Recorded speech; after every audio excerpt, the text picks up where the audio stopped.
I'm not going anywhere, and neither are you, not just yet. My name is Margaret. I am 91 years old.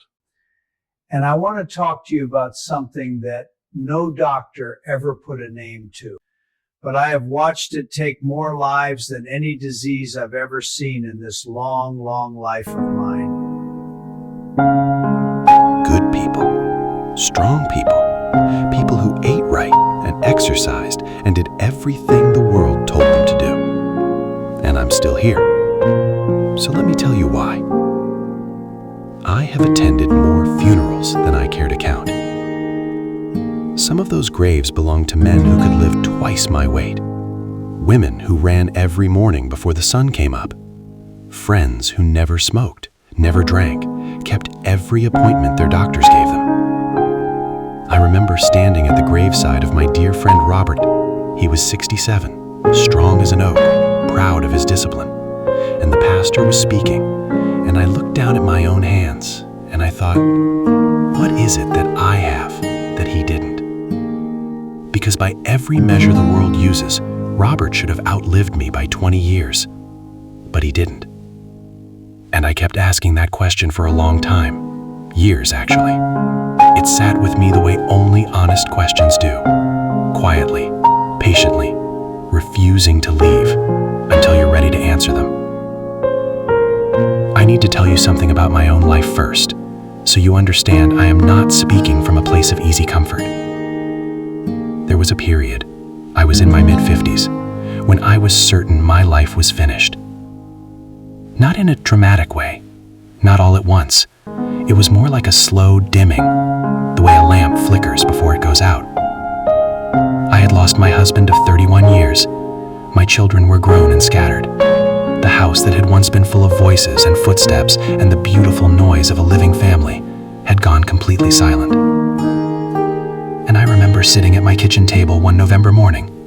The light was gray, the coffee had gone cold, and I felt for the first time in my life, genuinely unnecessary. That is a particular kind of pain that I don't think gets spoken about enough. Not grief, not loneliness exactly, just the quiet, devastating feeling of being surplus to the world's requirements. I sat with that feeling for a long time. Longer than I should have, perhaps. But here is what I did not do, and I believe now with everything in me that this is what kept me alive. I did not let that feeling move in permanently. There is a difference, and I want you to hear this carefully, between visiting a dark place and living in one. I had known people who visited grief and then, slowly, without realizing it, began to furnish the room, put up curtains, stopped leaving. I understood the temptation. I want to be honest with you. I understood it completely. Because the dark place, in its own terrible way, is comfortable. Nothing is expected of you there. You don't have to try. You don't have to hope, which means you don't have to risk the pain of hope failing. I sat at that kitchen table for a long time. And then, I remember this as clearly as I remember anything. A small bird landed on the branch just outside my window. A wren. Tiny, unremarkable thing. The branch was ice cold. The tree was bare. The whole world outside that glass was gray and frozen. And that bird opened its mouth and sang. Not a long song, not a beautiful, complicated song. Just 3 notes, repeated, in the middle of all that cold emptiness. And something in me, something I had nearly forgotten was there, turned its head. I don't know how else to describe it. something old and stubborn and alive inside me, simply turned its head toward that sound.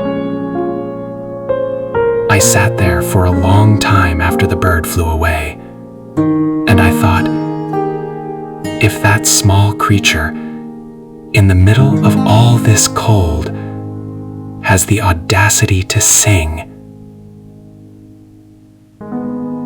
then what exactly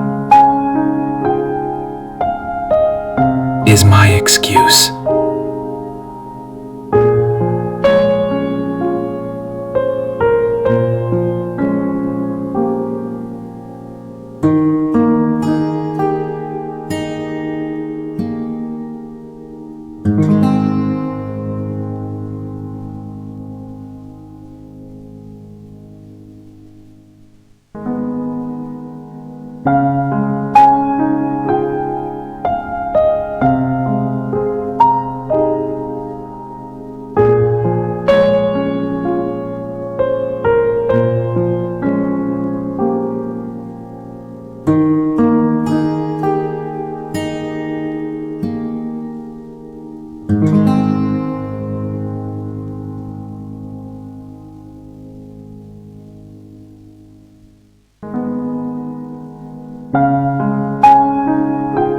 And that is what I have watched kill people. Not cancer, not heart disease, not the failure of the body, the failure to decide, the quiet, incremental withdrawal from life that begins the moment a person stops believing that their presence in the world still matters.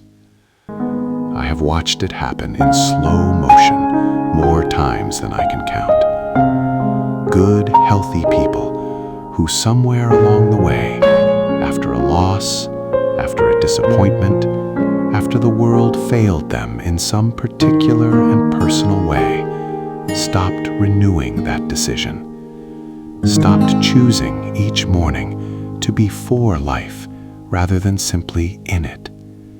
And the body, without that, the body knows.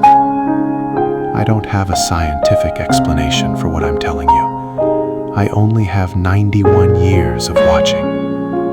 And what I have seen is this. The people who live longest and best are not the ones who suffered the least. They are the ones who kept finding reasons.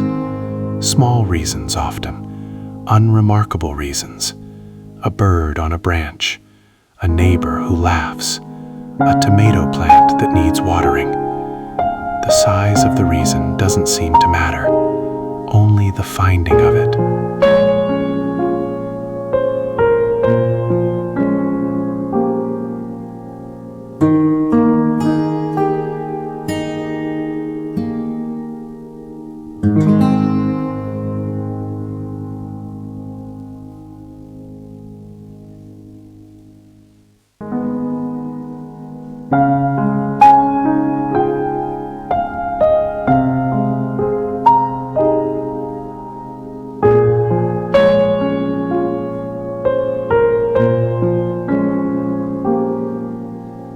There is something I have come to believe about the human spirit that I want to leave with you. It does not expire. I have seen this too many times now to doubt it. I have watched people in their 80s find a purpose they never had in their 40s.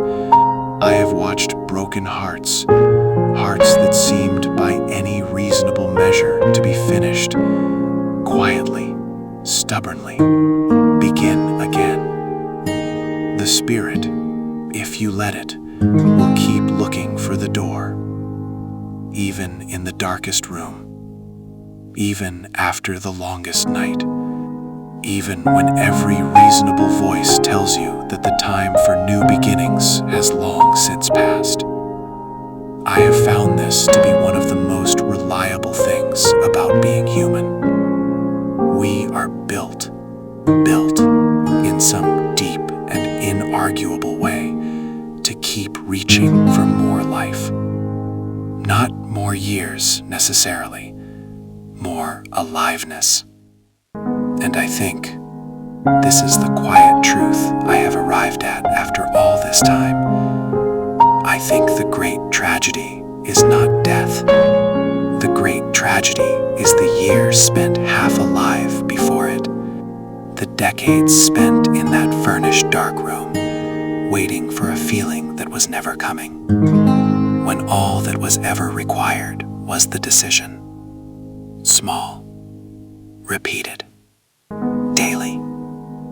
I am still here, and there is still something worth turning toward. So I want you to hear me, wherever you are, whatever has happened to you. However late you think it is not too late. I know how that sounds. I know it can sound like something people say.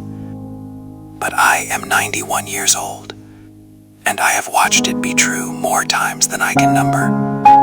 And I am telling you with everything I have learned in this long and complicated and beautiful life, it is not too late. The bird is still on the branch. The light is still coming through the window. And somewhere inside you, something old and stubborn and quietly extraordinary is still, even now, turning its head toward the sound. Take care of yourself. I mean that in the deepest way I know how to mean anything.